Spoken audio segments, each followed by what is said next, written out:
নমস্কার বন্ধুরা, welcome back to live আড্ডা ফুটবল। তো বন্ধুরা, আরও একটা নতুন ভিডিওতে তোমাদের সকলকে স্বাগত জানাই। তো বন্ধুরা, ভিডিওটা শুরু করার আগে তোমাদের কাছে একটাই অনুরোধ, সেটা হচ্ছে যে আমাদের এই চ্যানেলে যারা প্রথমবার তারা কিন্তু অবশ্যই আমাদের এই চ্যানেলটাকে সাবস্ক্রাইব করে পাশে থাকা বেল আইকনটি অল করে রাখবে, যাতে সবার প্রথমে এরম খেলার আপডেট তোমাদের কাছে পৌঁছে যায়।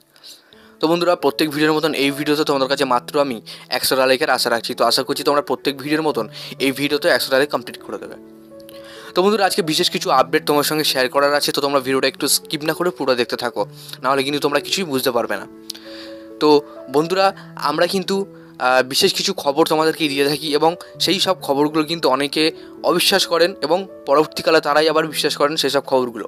তো সেক্ষেত্রে আমার তাদের ক্ষেত্রে কিছু বলার নেই, তাদের উদ্দেশ্যে কিছু বলার নেই, কারণ যারা আমার দেখে, অর্থাৎ আমার যে নিউজ, তার মধ্যে 100টা লোক বিশ্বাস করলেই অনেক যথেষ্ট। তো এবার আসি কিছু আপডেটে। দেখো, এই মুহূর্তে সবথেকে বড় যে আপডেটগুলো পাওয়া যাচ্ছে, আজকে বেশি কথা বলবো না, শুধু আপডেট তোমার সঙ্গে শেয়ার করব।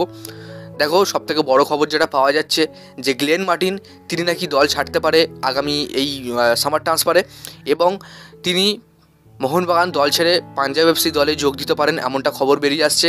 তবে এই যে গ্লেন মার্টিন, তাকে কিন্তু প্রায় ম্যাচে আমরা দেখতে পাচ্ছি না। আমরা দেখতে পেয়েছিলাম হুয়ান ফেরান্দোর জামানায়, যখন হুয়ান ফেরান্দো নিজেই কিন্তু তাকে গোয়া থেকে এনেছিল মোহনবাগান, এবং তার পছন্দের একটা প্লেয়ার ছিল গ্লেন মার্টিন। তো সেক্ষেত্রে গ্লেন মার্টিন মোহনবাগানে আসার পর তার কিন্তু আর কোনো হেলদোল আমরা দেখতে পাইনি, এবং তাকে কিন্তু কোনো রকম মাঠে নামানো হয়নি, এবং হোসে মলিনার তত্ত্বাবধানে তাকে কিন্তু আমরা মাঠে দেখতে পাইনি। তো সেক্ষেত্রে একটা গুঞ্জন শোনাই যাচ্ছে যে পাঞ্জাব এফসির সাথে তার ডিল হতে পারে, এবং তিনি কিন্তু মোহনবাগান দল ছেড়ে দিতে পারেন। তো এমনটা খবর বেরিয়ে আসছে। তো দেখো, এই মুহূর্তে এইটাই খবর বেরিয়ে আসছে। তোমাদের কি মনে হয় তোমরা কিন্তু অবশ্যই কমেন্ট বক্সে জানাও। আমার তো মনে হয় যে গ্লেন মার্টিন তিনি দল ছেড়ে দাঁড়ায় ভালো, কারণ তিনি গেম টাইম পাচ্ছে না, তার অন্য দলে গিয়ে গেম টাইম পাওয়া কিন্তু অবশ্যই দরকার। তো বন্ধুরা, এরপর তোমাদের যে আপডেট দেওয়া সেটা কিন্তু এটিকে নিয়ে। তো বন্ধুরা, অ্যাটলেটিকো দি কলকাতায় এটিকে নাকি ফিরবে, এই নিয়ে কিন্তু জল্পনা তুঙ্গে উঠেছে ফেসবুক পেজে, এবং সেখান থেকে অনেকে খবর ছড়াচ্ছে যে এটিকে আবার ফিরবে, এবং তিনি এটাও জানাচ্ছেন যে এটিকে যদি ফেরে তাহলে কিন্তু অবশ্যই কলকাতার ক্লাব হবে, এবং তার হোম গ্রাউন্ড সল্টলেক স্টেডিয়াম হবে, এবং সে কিন্তু আইএসএলে খেলবে। তো এটাই খবর জানানো হচ্ছে, তবে এখনও পর্যন্ত কোনো কনফার্ম সোর্স থেকে আপডেট পাওয়া যায়নি।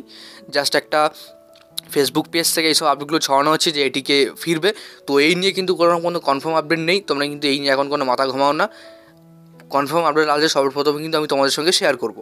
তো এরপরে তোমাদের যে আপডেট দেবো সেটা কিন্তু ট্রান্সফার আপডেট। তো মোহনবাগান তারা কিন্তু তাদের শর্টলিস্টে আছে কিন্তু সুইডেনের একটা প্লেয়ার, যার নাম হচ্ছে বেঞ্জামিন কিমপইকা। তো এই বেঞ্জামিন কিমপইকা, তার বর্তমান বয়স কিন্তু 25 বছর, এবং বর্তমানে তার মার্কেট ভ্যালু কিন্তু 4.8 কোটি টাকা, এবং তিনি সুইডেনের এই স্কটিশ প্রিমিয়ার লিগে খেলছে, এবং সেখানে কিন্তু 22টা ম্যাচ খেলে 6টা গোল, 2টো গোল করে ফেলেছেন। চ্যাম্পিয়নশিপে 5টা ম্যাচ খেলে 5টা গোল, একটা অ্যাসিস্টও আছে। তো সেক্ষেত্রে খুব ভালো মানের প্লেয়ার, সবাই বলছে মোহনবাগান এটা শর্টলিস্টে আছে। তো দেখা যাক, কোনো কনফার্ম আপডেট আসলে সবার প্রথমে আমি তোমার সঙ্গে শেয়ার করবো। তো যাক বন্ধুরা, আজকের জন্য ভিডিওটা এতটাই ছিল। ভালো লাগলে লাইক করে দেবে এবং সাবস্ক্রাইব করে দেবে।